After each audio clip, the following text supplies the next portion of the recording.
एकादशी कैसे करें? हाँ मैं अभी बता देता हूं। ये तो सब मेरे ये तो हमारे पेट में धरे हो, लो हवाल लो, अब बताते हैं। पहले तो एक कथा सुनो।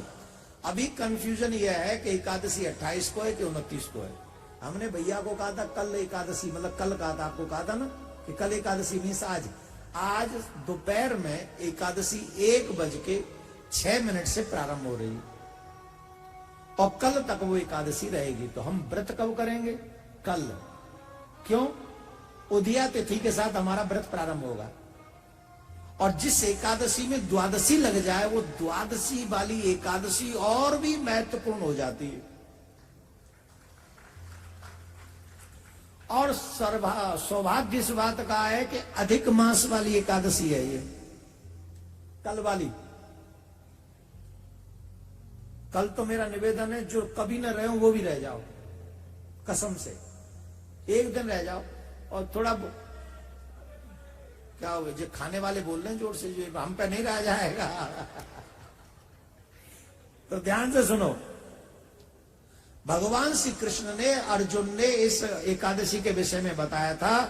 पूर्व काल में त्रेता युग में एक है नाम के राजा हुए थे। है नाम के राजा के वंश में कृतवीर नाम का राजा हुआ था। वह बृहस्पति में अपना राज्य चलाता था। उस राजा की 1000 पत्नियां थी।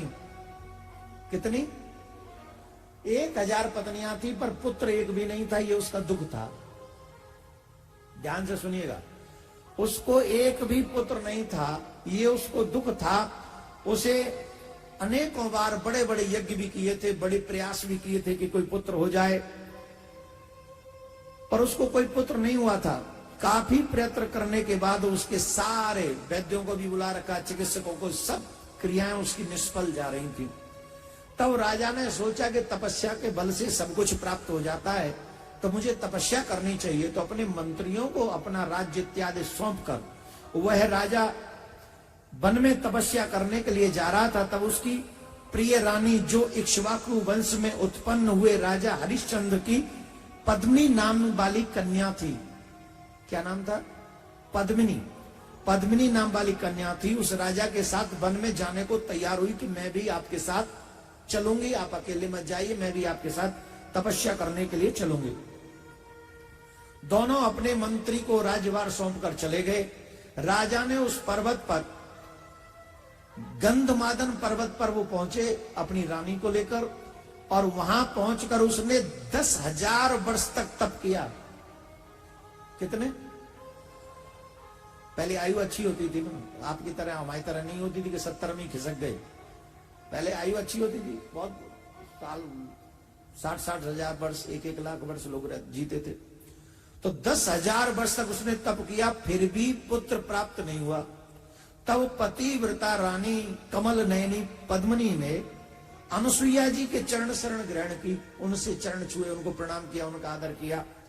कहा 12, अनुसुईया जी ने कहा कि 12 मास से अधिक महत्वपूर्ण मल मास होता है। 12 महीनों से अधिक महत्वपूर्ण मलमास होता है, और जो 32 महीने के बाद में आता है, 3 साल के बाद आता है, 32 महीने के बाद में आता है, उसमें द्वादशी युक्त, जो कल बन रही है, मैं आपसे इसलिए कह रहा हूं कल जरूर रहना, उसमें द्वादशी युक्त पद्मिनी शुक्ल पक्ष की एकादशी का जागरण समेत व्रत करने से तुम्हारी सारी मनोकामना पूर्ण हो जाएंगी। इस व्रत के करने से भगवान तुम पर प्रसन्न शीघ्र हो जाएंगे और तुम्हें पुत्र की प्राप्ति करा देंगे। रानी पद्मिनी ने पुत्र प्राप्ति की इच्छा से एकादशी का व्रत किया। वह एकादशी को निराहार रहकर, ध्यान से सुने, एकादशी व्रत नंदू भैया ने पूछा है कि कैसे रखें, सुन लीजिए। सुबह चाय वाय बिना नहाए धोए नहीं, खाना पीना कुछ नहीं। सुबह ब्रह्म मुहूर्त में उठना और उठ के सबसे पहले स्नान करना है, और स्नान के बाद पहला संकल्प करना है कि हम अपना गोत्र, अपना नाम याद करते हैं, फिर हम अपना ये संकल्प एकादशी का, पद्मिनी एकादशी का हम व्रत करेंगे। और उत्तम व्रत यही है कि उस दिन कुछ भी न खाया जाए।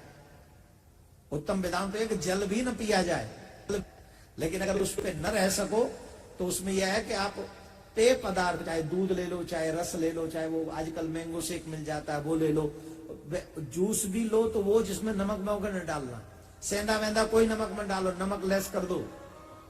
सॉल्ट लेस डे होता है तो वो ज्यादा अच्छा होता है, उसमें शरीर भी ठीक रहता है। मैं आजकल कर रहा हूं, तुम भी कर लो, मैं कर रहा हूं बीच में। तो सेंधा नमक लेना ये भी मत, जो जिनकी कोई प्रॉब्लम हो वो ले सकते हैं।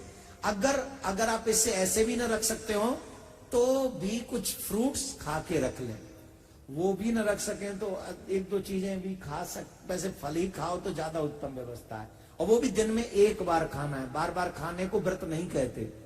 पेट को रेस्ट मिले इसी के लिए फास्ट रखा जाता है, भगवान की याद बनी रहे इसके लिए। तो ऐसे इस व्रत को रखना है। पूरे दिन मुश्किल पड़ेगा पर ट्राई करना, पूरे दिन सत्य बोलना है, ब्रह्मचर्य का पालन करना है, रात्रि में सोना नहीं है, जागरण करना है। ये उत्तम व्रत की विधा ये है, ऐसे इस व्रत को रखना चाहिए। तो जब उस देवी ने ऐसे व्रत किया तो भगवान विष्णु उनसे प्रसन्न हुए और उन्हें पुत्र प्राप्ति का वरदान दिया। और इसी पद्मिनी व्रत के, पद्मिनी एकादशी के व्रत के महात्म से ही उनको पुत्र की प्राप्ति हुई। तो जो अधिक मास में आई हुई द्वादशी संयुक्त पद्मिनी एकादशी का व्रत करते हैं, जो मनुष्य जिस इच्छा के साथ व्रत करता है उस मनुष्य की वो इच्छा निश्चित ही पूर्ण होती है, इसमें कोई संशय नहीं। क्या बोलना पड़ेगा? जोर से बोलना पड़ेगा और जोर से बोलना पड़ेगा।